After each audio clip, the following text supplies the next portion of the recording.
سەردانەکەی ئەم جارەی سەرۆکوەزیرانی عێراق بۆ ئەمریکا و بەشداری کورد لە گفتوگۆکانی نێوان هەردوو وڵات بە هەنگاوێکی گرنگ و پڕبایەغدا دەنرێت لە دووبارە گەڕانەوەی پێگەی کورد لە عێراق و پەیوەندیەکانی هەرێمی کوردستان لەگەڵ وڵاتانی زلهێز بەتایبەتی ویلایەتە یەکگرتووەکانی ئەمریکا. کورد و بەشداری کورد گرنگی خۆی هەیە لەسەر ئاستێکی باڵا کە 5 ئەندام لەسەر ئاستی باڵای هەرێمی کوردستان بەشدارن لەو وەفدە بۆ ئەمریکا.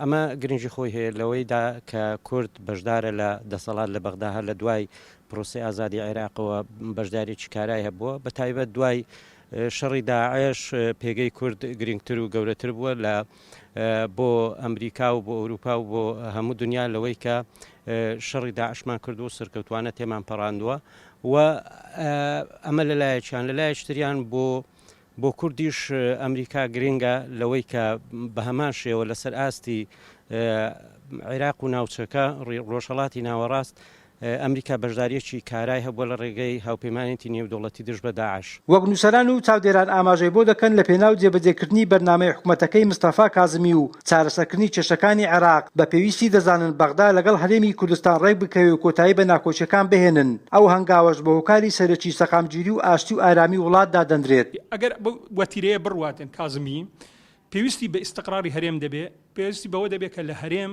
پشتیوانیەکانی زیاتر بێ بۆی بەشێکی عێراق هیچ نەبێت لە سەتا 20 عێراق ئارامتر بێ.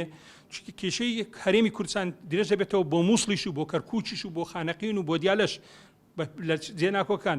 ئیستقرارکردنی هەرێم وا دەکاتن لە 150 عێراق استقرار بێتن، کەواتە گرنگی هەرێم لە ڕووی استقراریەکە زۆر گرنگە بۆ بە تەجروبەش هەمانە چەندین ساڵ پێش ئێستاکە لە دوای ڕاپەڕینەوە دەرکەوت کە استقراری کوردستان، ئازادی کوردستان، پاراستنی هەرێمی کوردستان چ دەورێکە بۆ باشکردنی عێراق بۆ ئازادبوونێ. لە بەدرێژایی مێژوش هەرێمی کوردستان کورد عاملی خێر بووە،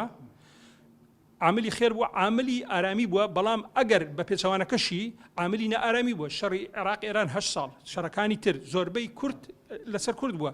کەواتە باشترین حل بۆ ئەوەی کە عێراقێکی مستەقر هەبێ دەبێ مافی کورد وەکو کیانێک لە ناو عێراق پارێزراو بێ. بەهۆی ئەو بارودۆخی ئێستا عێراق تێکەوتووە، هەروەها مانەوەی هەڕەشەکانی داعش لە ناوچەکە، ئەمریکا خواستی ڕێکەوتنێکی تازەی لەگەڵ عێراق هەیە.